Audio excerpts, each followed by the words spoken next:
Something that I've learned from Drew Houston, the founder and CEO of Dropbox. I think I was like 20 years old, and it's a pretty cool brunch to be having. I'm sitting there with him and I'm asking similar questions. And he told me something that was amazing. He said, the problem people have with dealing with uncertainty, which is uncertainty is entrepreneurship. That's the difference between being an employee and being an entrepreneur, is the entrepreneur takes on the uncertainty, right? Drew said the key that people misunderstand about uncertainty is that you're not born with it. It's a muscle. And people just assume that because they don't have it, it's not for them. He said, if you think of uncertainty as a muscle and you train it like a muscle, things start changing. Let's say you haven't worked out your biceps. You don't go to the gym and just start lifting the 60-pound dumbbell. No, you start with 2, and then you go 5, and you go 10, and then you take, a couple days off. You have to, have rest days. If you think of it the way you train a muscle, all of a sudden uncertainty becomes this manageable thing where you start small and you work your way up. And something that Drew said that I love, he said, when you feel the pain, that means you're working up a weight class. That's cool. And then he said, when you pull a muscle, like psychologically, if you've taken on so much uncertainty that you're having a panic attack, you're way too high in your weight class, tone it down a little. It doesn't mean it's not for you, but if I've done it, you're lifting weights and you pull something, all right, you're gonna go down maybe 10 or 20 pounds the next time you go into the gym. And then you work your way slowly back up. I've learned that insecurities will never leave you. Just like with fear, they're a natural part of the human condition. So your goal shouldn't be to rid yourself of insecurities. It should be to become so aware of them that they could be yammering away and you go, oh, that's just the insecurity. Because when they're calling the shots, when they're determining your actions, whether it's your insecurity of I'm not enough, I'm worthless, I'm invisible, I'm unlovable, people are gonna abandon me. When you're not aware that that's driving your actions, that's when you get yourself into the biggest disasters of your life. If anyone out there is dealing with an insecurity that they want help, growing through, the first step is getting rid of the shame that surrounds it. Because the shame is what traps that insecurity. Think of the insecurity like a bug, and the shame is like the glass on top of the bug. You can't deal with that bug if there's this guardrail. And the thing about shame is that shame can only live in secrecy. The second you speak something out loud, it doesn't have power over you anymore. And even in the writing of this book, that was some of the hardest stuff. When I was a kid, I would get bullied and they would call me like Fatty Benayan. Dude, first of all, it's still weird to even speak those words out loud. But the act of writing it, even the act of saying it, the next time it's gonna be easier. And as soon as it doesn't become this secret anymore, you can start dealing with it. So anyone who's dealing with an insecurity, whether it's being invisible or not being enough, speak it out loud. Whether it's in therapy, whether it's with friends, or if it's just writing it in your journal. Because only then can you start to deal with it.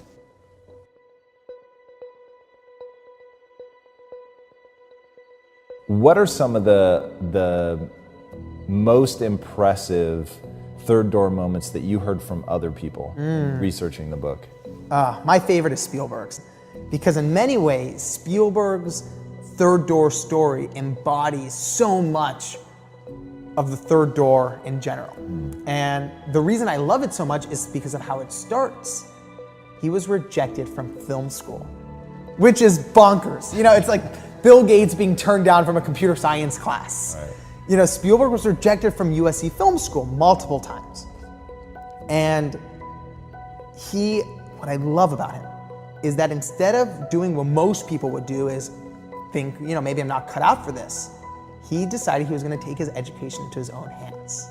So what he did is he registered for Cal State Long Beach, which isn't too far away, and he arranged his classes So he would only be there, Tuesdays and Thursdays. And he decided he would find a way to break into Hollywood. So what he did is, have you been to Universal Studios theme park? So you know that tram ride that takes you on the back lot? So Spielberg, when he was 19, goes to Universal Studios, goes on the tram ride, goes around the back lot, jumps off the tram, hides in a bathroom, waits for the tram to ride away, and starts wandering around the lot. And he's popping his head here and there, and this older gentleman, his name is Chuck Silvers, stops him. And Chuck Silvers worked for the Universal Television Library. And this 19-year-old kid just starts mumbling, saying my biggest dream is to be a director. And they end up actually talking for about an hour.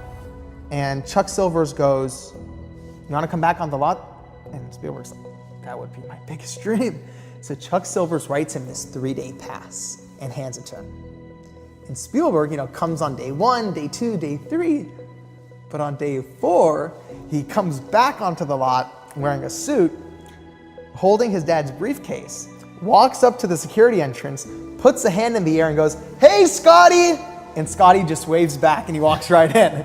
And for months, Spielberg would walk back onto the lot and sneak into sound stages, go into editing rooms, asking actors and actresses and producers out to lunch, soaking up as much knowledge as he could. And again, what I love about it is this was a kid who was rejected from film school, and in many ways, he created his own film school. And, he's going around the lot, and after a while, Chuck Silvers, who became a mentor to him, said one of the best pieces of advice he could have given. He said, "Steven, there needs to be a point where you stop schmoozing and you come back with something of quality to show people." And Spielberg, took that hard, we were talking about hard piece of advice. He took that hard piece of advice to heart, and he stopped coming to the lot and started creating this short film called Amblin. And he spent months editing, and even the way he produced and got the money for the film is like a Third Door story in and of itself. But he makes this little short film, comes back to the lot, shows it to Chuck Silvers, and it's so good that a single tear comes down Chuck Silvers' face. And Silvers reaches for the phone and calls up Sid Sheinberg, the vice president of Universal Television, and goes, "Sid, I have something you have to see." And this guy's the VP of television at Universal. He's like, "Look, there's a lot of things that I need to see." And he goes, No, you need to see this right now. And he goes, "You think it's that goddamn important?" And he goes, "Yes, it's that goddamn important. If you don't watch this tonight, somebody else will." And the best part of the story is Sid Sheinberg still was sort of like lukewarm. So Chuck Silvers called, this is back when they had projectionists. Chuck Silvers called the projectionist for Sid Sheinberg's office and was like, "Look, Sid doesn't want to watch this, but when he gets to the projection room tonight, put this first." He pretty much put his entire reputation on the line for this young 19-year-old Steven Spielberg. And as soon as Sid Sheinberg watched the movie, he said he wanted to meet Spielberg immediately. Spielberg ran over, got to the big office, and on the spot, he got offered a 7-year contract. And that's how he became the youngest director in Hollywood history. And when I reflect back on this story, there's a million things that worked well. But, Spielberg had incredible talent, but so do a lot of aspiring directors. What made the difference?